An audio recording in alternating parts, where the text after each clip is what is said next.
What makes you think a literature professor could solve a calculus problem? Stick to metaphors and dead poets. When Dr. Elizabeth Whitmore, Westridge University's proud and merciless mathematics chair, scoffed at the idea that a literature professor could understand, let alone solve, advanced calculus, she never imagined the chaos that would follow. But Professor Marcus Langston wasn't just any humanities scholar. Behind the tailored vests and sonnets he quoted from memory lay a mind once consumed by mathematical theorems, one he had buried under a mountain of forgotten verses and institutional bias. What began as a sarcastic jab soon spiraled into an academic showdown that would shake the foundation of the entire university. And at the center of it all, a silent student named Jamal who refused to sit and whose pain would expose a scandal long ignored. Dear viewer, if this is your first time here, let us know where you're watching from in the comments. Don't forget to like, subscribe, and hit the bell icon so you never miss these powerful stories that challenge what we think we know. Now, let's dive in. The flickering fluorescent lights of the Westridge mathematics wing buzzed like an anxious whisper. Inside her office, Dr. Elizabeth Whitmore examined her students' latest calculus exams with a scowl.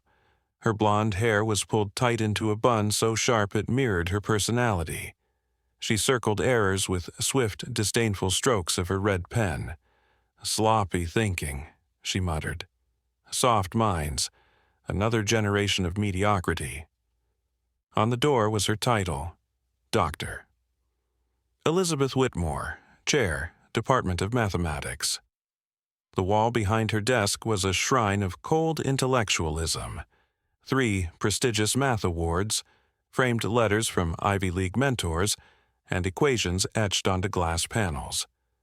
Down the hallway, however, a very different energy brewed in the faculty lounge.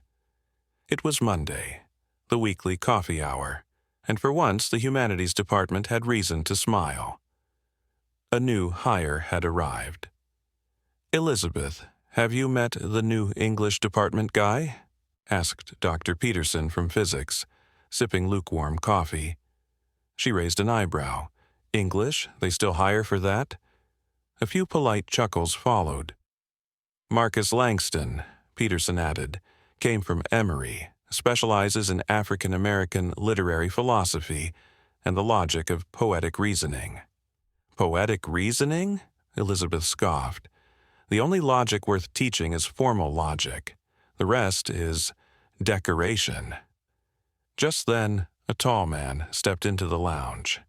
His skin was the color of polished mahogany, eyes warm but piercing behind subtle gold-rimmed glasses.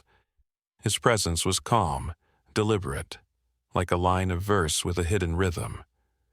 Dr. Peterson smiled. "Speak of the devil. Elizabeth, this is Professor Marcus Langston." Marcus extended his hand. "Dr. Whitmore, your reputation precedes you."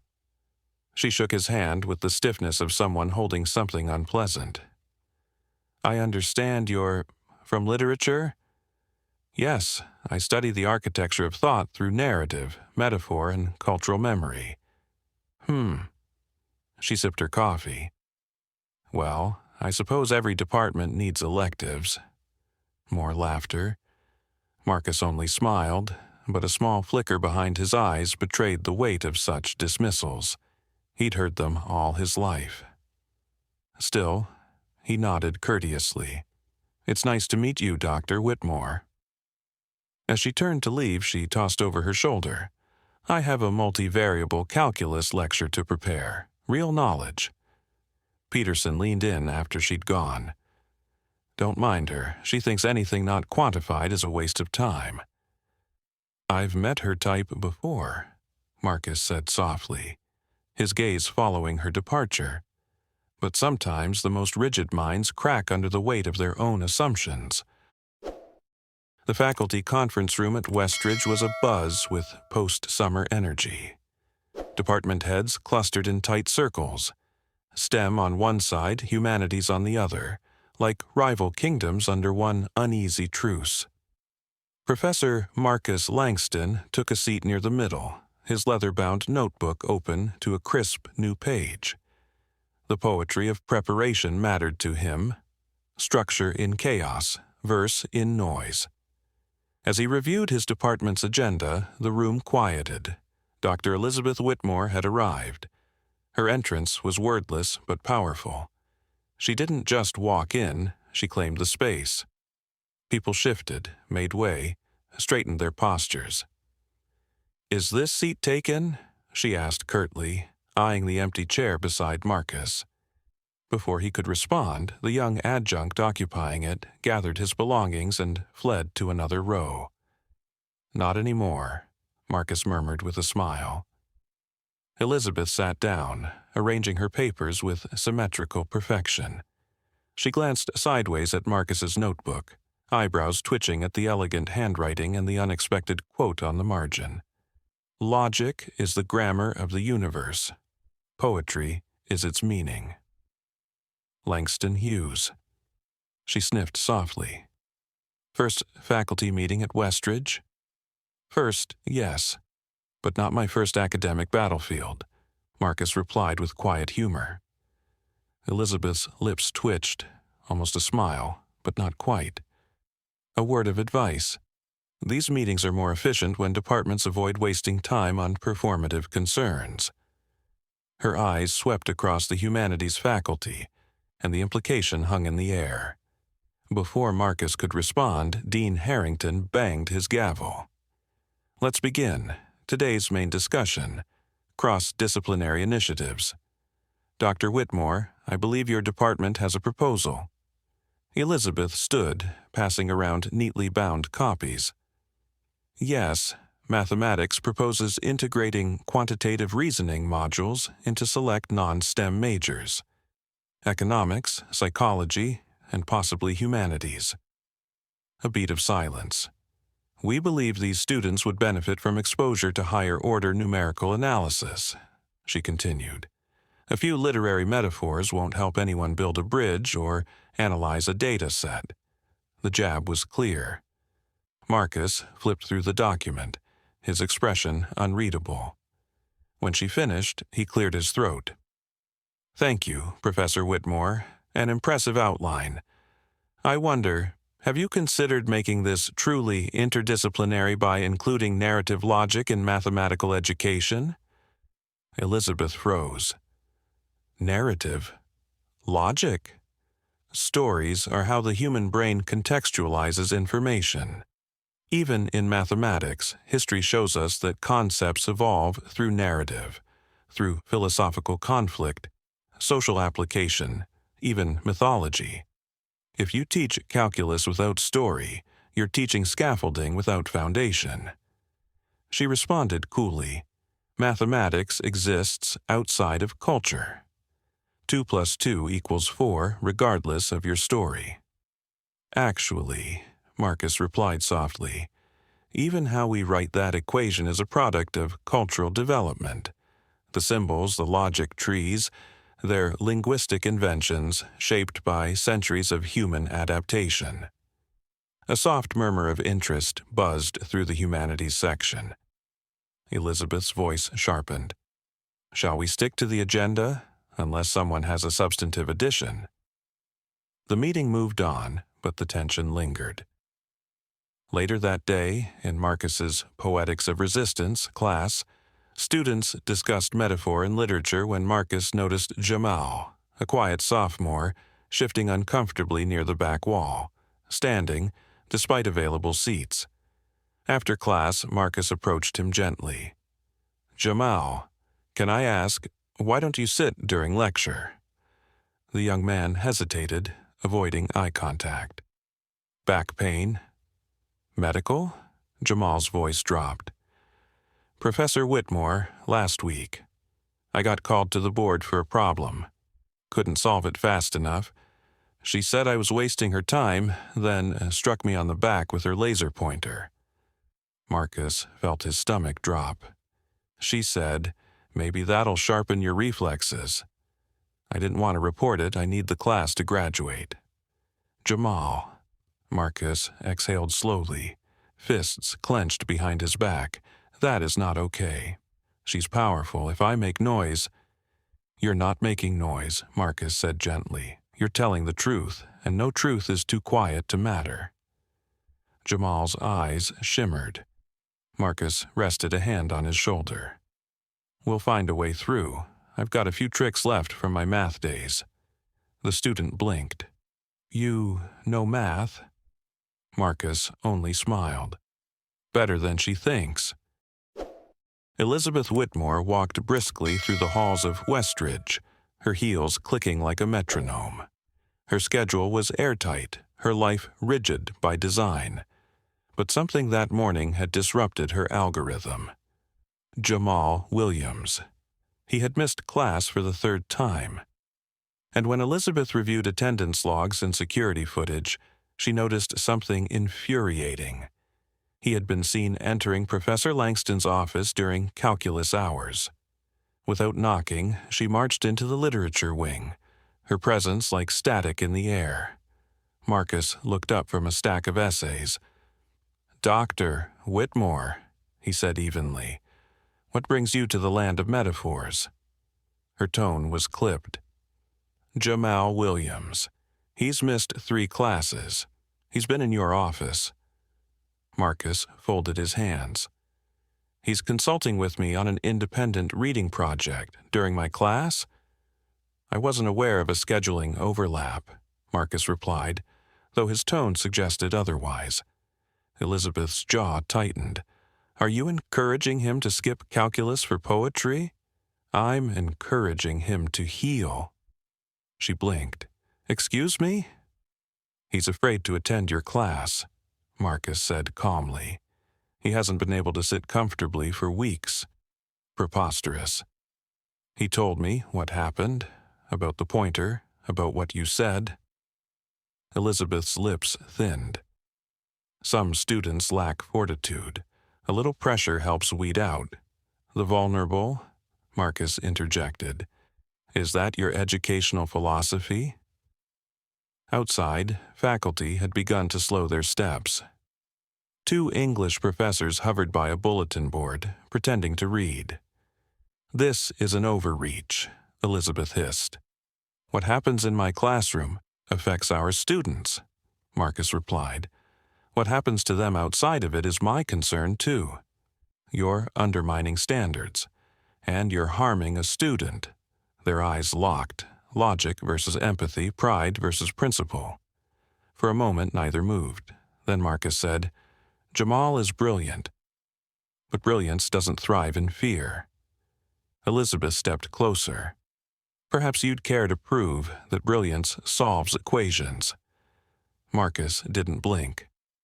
"Perhaps I would."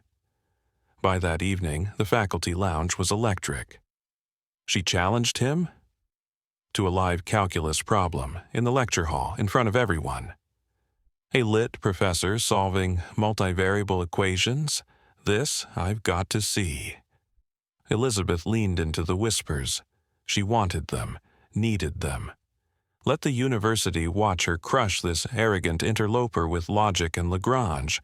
She had no idea what storm she'd just unleashed. 18 years earlier, a 13-year-old Marcus Langston sat at the kitchen table, surrounded by half-finished proofs, his mother in the doorway with folded arms. "You've been at that all day," she said softly. "I'm close," he muttered. "One more iteration." "Marcus?" He finally looked up. "I can do this. I just need more time. The math contest is in 2 weeks."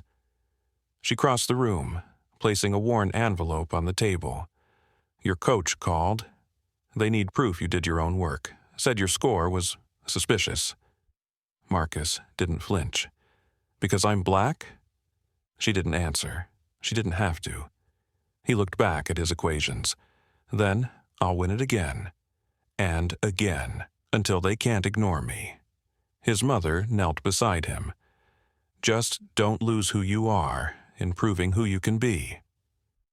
Back in the present, Marcus sat in his office, Jamal across from him. "She's setting you up. the student warned. "I heard her. The problem's going to be brutal." "I'd be disappointed if it weren't," Marcus said with a slow smile. "Why'd you accept?" Marcus reached into a drawer and pulled out an academic journal. The title read, Langston, M., 2013, Narrative Patterns in Higher Dimensional Systems. Jamal blinked. "You published in math?" "Once, twice, enough," Marcus said. "But I left that world because the gatekeepers were louder than the theorems." He handed Jamal a folder of practice problems. "Now, let's get to work, because this isn't just about me." Jamal opened the folder. "It's about proving her wrong?" "No," Marcus said. "It's about proving that knowledge belongs to everyone." The main lecture hall at Westridge University had never been this full. Every seat was taken. Students perched on stairs. Faculty leaned against walls. Word had spread like wildfire. A literature professor was about to solve a graduate-level calculus problem, on stage. At the front of the room, Dr. Elizabeth Whitmore stood in an impeccably tailored gray blazer. Her bun was tighter than usual. Her eyes scanned the room like a general surveying her battlefield. To her left was a tall whiteboard, blank, awaiting the mathematical gauntlet she was about to unleash. To her right, Dean Harrington nervously shuffled note cards. "Thank you for joining us," he said, voice crackling through the mic. "This demonstration is a friendly exercise in cross-disciplinary curiosity, a chance to explore how knowledge travels beyond departmental lines." Elizabeth stepped forward. "Mathematics is not a matter of interpretation, it is precision, proof, and truth." She turned to the board and began writing. A multivariable function, complex constraints, an embedded transformation requiring partial derivatives and Lagrangian multipliers. In short, brutal. Students exchanged nervous glances. A few math majors whispered, "No way he gets past step 2. Elizabeth recapped her marker and turned with a smile that didn't quite reach her eyes. "Professor Langston, the floor is yours." Marcus Langston walked calmly to the board. He wore a deep navy suit, a silver tie, and a quiet confidence that unnerved even the most skeptical math faculty. He examined the problem with a slow nod. Then he turned to Elizabeth. "Interesting variation," he said. "You took the Hampshire-Williamson problem, added a twist on the z-axis, and disguised the constraint." Her jaw tightened. "So, you've seen it?" "Published 7 years ago. Journal of Applied Mathematics." A hush fell over the room. He recognized the problem, and her trap. He picked up a blue marker. Instead of jumping straight into equations, Marcus drew a circle, and beside it a poem. "A boundary set, not by rule, but by fear, becomes not a wall, but a mirror." The audience stirred.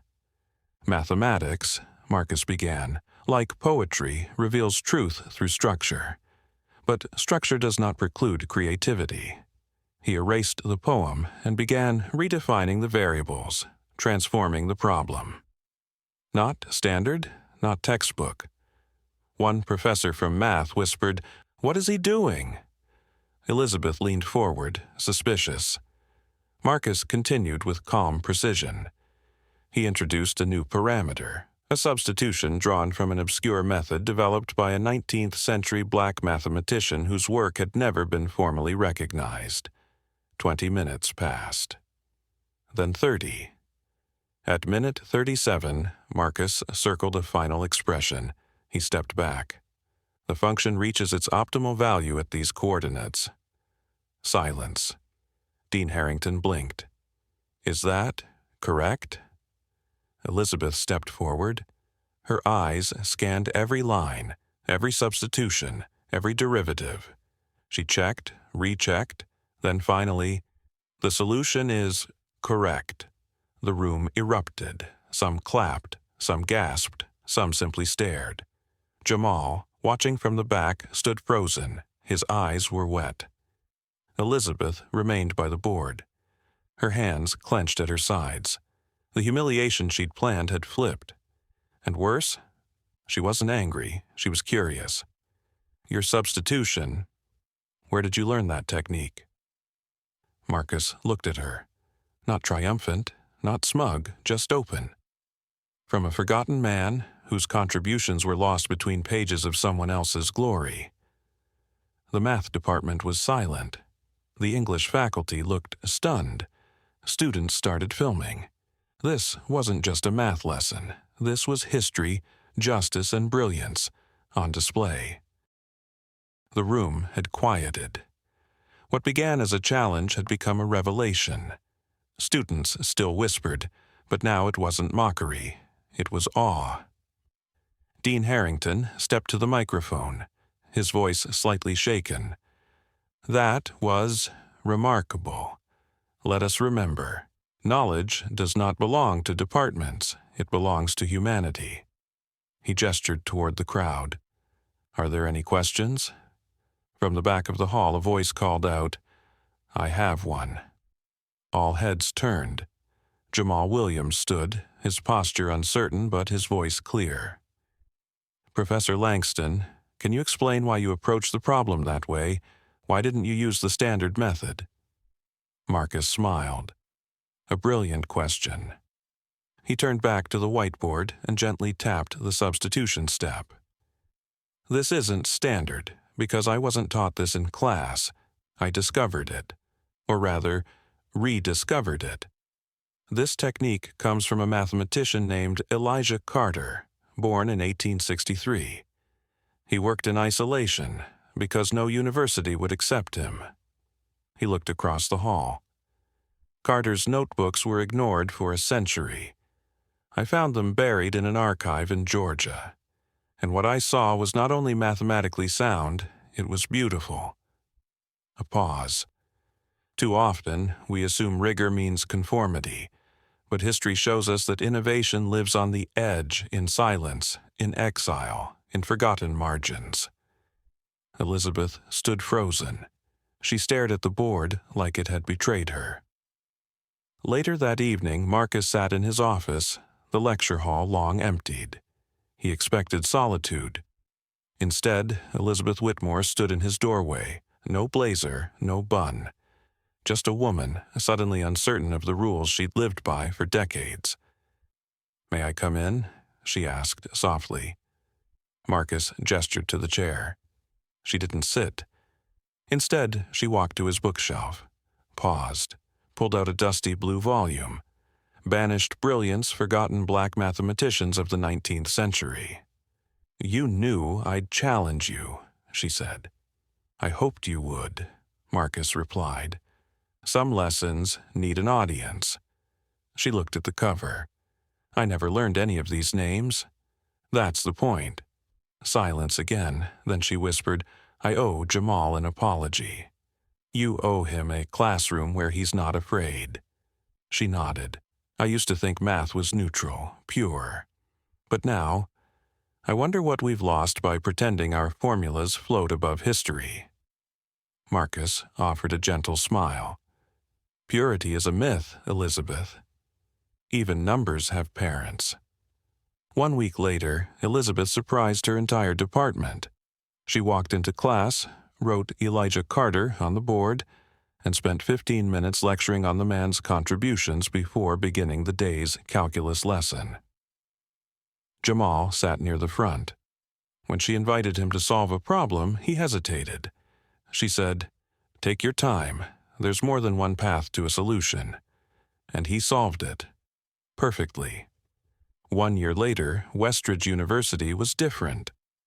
Not radically, not obviously, but meaningfully. In the West Wing, where once only numbers ruled, a new plaque was unveiled. The Langston Carter Initiative for Interdisciplinary Inquiry, a joint program between the departments of mathematics and literature. The hallway that had echoed with tension now buzzed with dialogue, students debating equations and metaphors side by side, Calculus classes occasionally referenced historical context. Literature courses included logical reasoning as a structural lens.